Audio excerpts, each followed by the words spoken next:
Two men, two empires. One era that would change America forever. Imagine having so much money that you could buy entire cities. Imagine being so powerful that presidents feared you. Now imagine there were TWO men like this, alive at the exact same time, competing for the title of the richest, most powerful person on Earth. This isn't fiction. This is the true story of Andrew Carnegie and John D. Rockefeller, and the clash between them shaped the world you live in today. But here's the thing nobody talks about. One of them won. And the way he won will shock you. Let's go back to the beginning. The year is 1835. America is young, wild, and full of opportunity. In Scotland, a poor boy named Andrew Carnegie is born into a family of weavers. They have nothing. His father works by candlelight, his fingers bleeding from the threads. Young Andrew watches his family starve. Just 5 years earlier, in 1839, in a small town in New York, another boy enters the world. John Davison Rockefeller. His family isn't rich either, but they're not starving. His father is a con man, a snake oil salesman who disappears for months, leaving young John to be the man of the house. Two boys, two different worlds, but both hungry, both determined, both about to become titans. Carnegie's family immigrates to America when he's 12 years old. They settle in Pittsburgh. Andrew gets a job in a cotton factory, working 12-hour days for $1.20 a week. He's a child, but he works like a man. Every night, he reads books by candlelight, educating himself, hungry for more than just food. Rockefeller grows up, calculating. Even as a kid, he's obsessed with money. He lends money to his own siblings and charges them interest. At 16, he gets his first job as an assistant bookkeeper. He's so good with numbers, it's almost scary. He sees patterns where others see chaos. Fast forward to the 1860s. America is tearing itself apart in the Civil War. But war creates opportunity, and both men see it. Carnegie is working for the Pennsylvania Railroad, learning everything about industry, transportation, and steel. He's making investments, taking risks, climbing. Rockefeller is in Cleveland, building an oil refinery. Oil is the new gold. Everyone wants it. Everyone needs it. Here's where it gets interesting. By the 1870s, both men are successful. But successful isn't enough. They both want total domination, and their methods completely different. Rockefeller believes in one thing: control. He doesn't just want to sell oil. He wants to control every single drop of oil in America. He creates something called the Standard Oil Company. And then he does something brilliant and terrifying. He goes to his competitors and makes them an offer. Sell to me or I'll destroy you. Some sell, those who don't. Rockefeller cuts his prices so low that he operates at a loss. He bleeds money just to watch his competitors drown. When they go bankrupt, he buys their companies for pennies. He makes secret deals with railroads to get cheaper shipping rates. He even gets rebates on his competitors' shipments. That means when his rivals ship oil, part of their money goes to Rockefeller. Let that sink in. Your competition is paying you. By 1880, Rockefeller controls 90% of America's oil. 90%. He is a monopoly, a king without a crown. Now let's talk about Carnegie. Andrew takes a different approach. He doesn't want to destroy competition through price wars. He wants to make his product so good, so cheap, so efficiently produced that nobody can compete. He obsesses over innovation. He brings the Bessemer process to America, a revolutionary way to mass-produce steel. He builds factories that are marvels of engineering.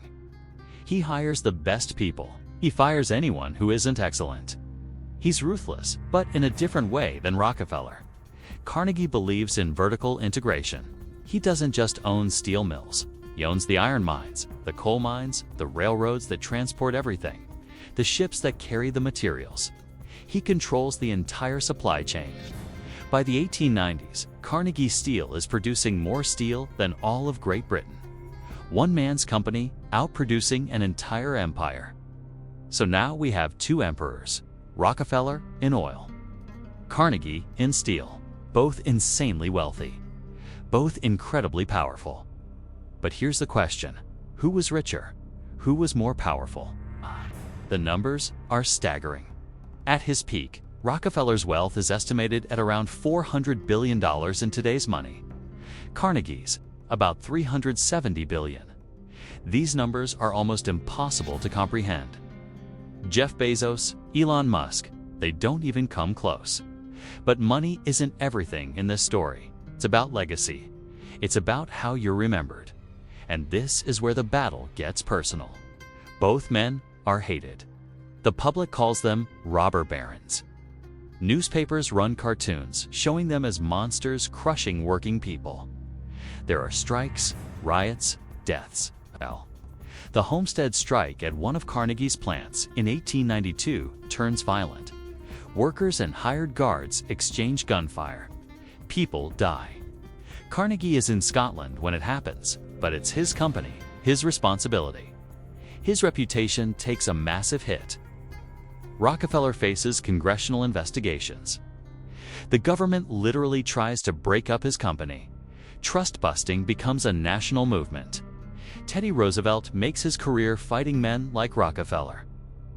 In 1911, the Supreme Court forces Standard Oil to break into 34 separate companies. It's one of the biggest antitrust cases in American history.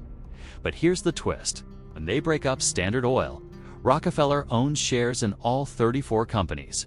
They all become successful. He gets even richer. Carnegie, meanwhile, makes a decision that changes everything. In 1901, he's 65 years old. He's been in the steel business for decades. He's tired. J.P. Morgan, the most powerful banker in America, approaches him with an offer. Morgan wants to create U.S. Steel, the first billion-dollar corporation in history. He wants to buy Carnegie Steel. Carnegie writes a number on a piece of paper and hands it to Morgan. $480 million. Morgan looks at it and says, "I accept." Just like that, Carnegie sells everything. He's out. And he makes a declaration that stuns the world. The man who dies rich dies disgraced. He spends the rest of his life giving away his fortune. He builds libraries. 2,500 libraries across America and around the world. He funds universities, concert halls, research institutions. Carnegie Hall in New York. That's him. Thousands of church organs. Carnegie. He gives away 90% of his wealth before he dies. Rockefeller watches this and he realizes something. Carnegie is winning the legacy battle. People are starting to remember Carnegie as a philanthropist, not a robber baron. So, Rockefeller does something amazing. He hires a public relations expert, one of the first in history. He starts giving away dimes to children. He smiles for cameras. He funds medical research, creating the Rockefeller Foundation. He helps eradicate hookworm in the South. He funds the research that leads to penicillin. He helps create the University of Chicago. But here's the thing. People question his motives. Is this real generosity or just image repair? With Carnegie, it feels authentic.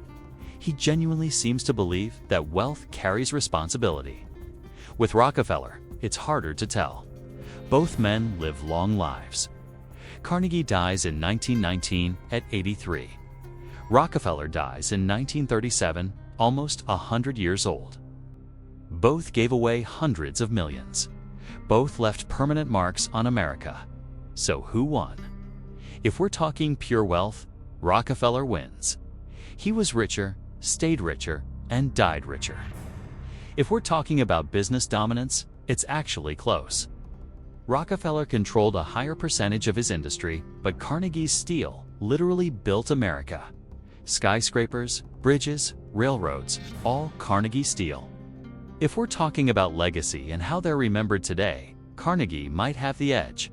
His libraries still stand. His name is associated with education and culture. Rockefeller's name is associated with wealth and power, which isn't bad, but it's different. But here's what's really wild. They both won in ways that matter more than we realize. The companies that came from Standard Oil, Chevron, BP America. These companies power the modern world. Carnegie's steel made the modern city possible. Neither man could have succeeded without the other. Steel needs oil. Oil needs steel infrastructure. They were rivals, but they were also two sides of the same coin. The Gilded Age, the transformation of America from a farming nation to an industrial superpower. That's their legacy together. And here's something most people don't know. They actually knew each other.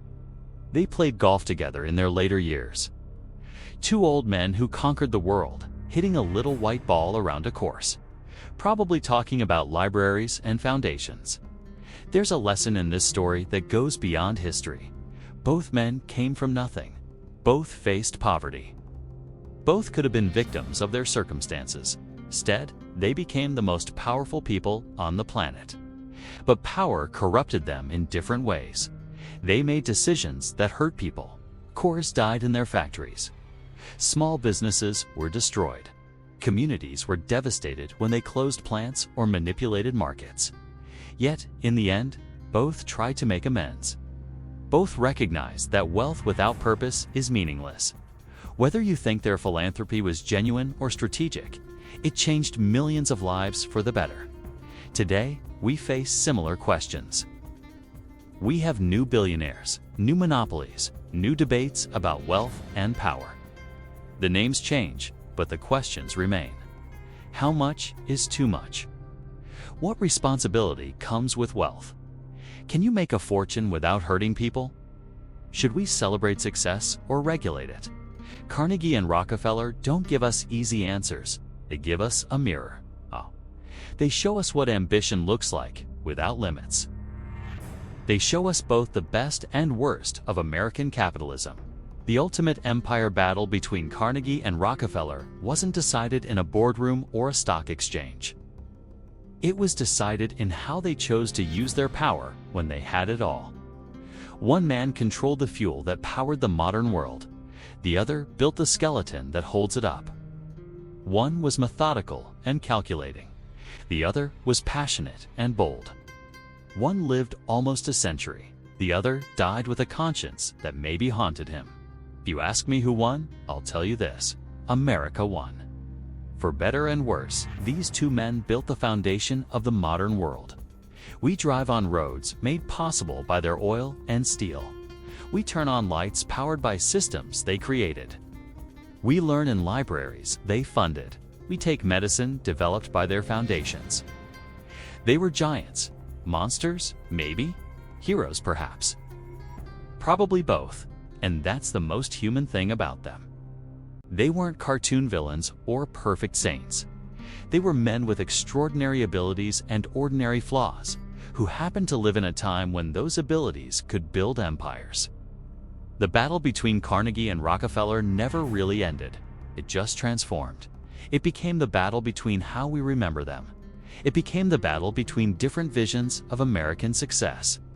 It became the question we're still asking: what does it mean to win?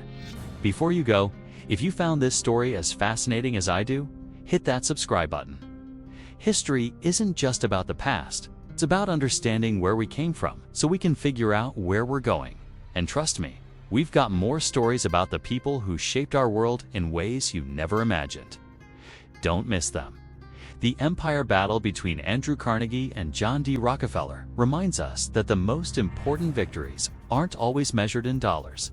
Sometimes they're measured in what you leave behind when all the money is gone. Two men, two empires.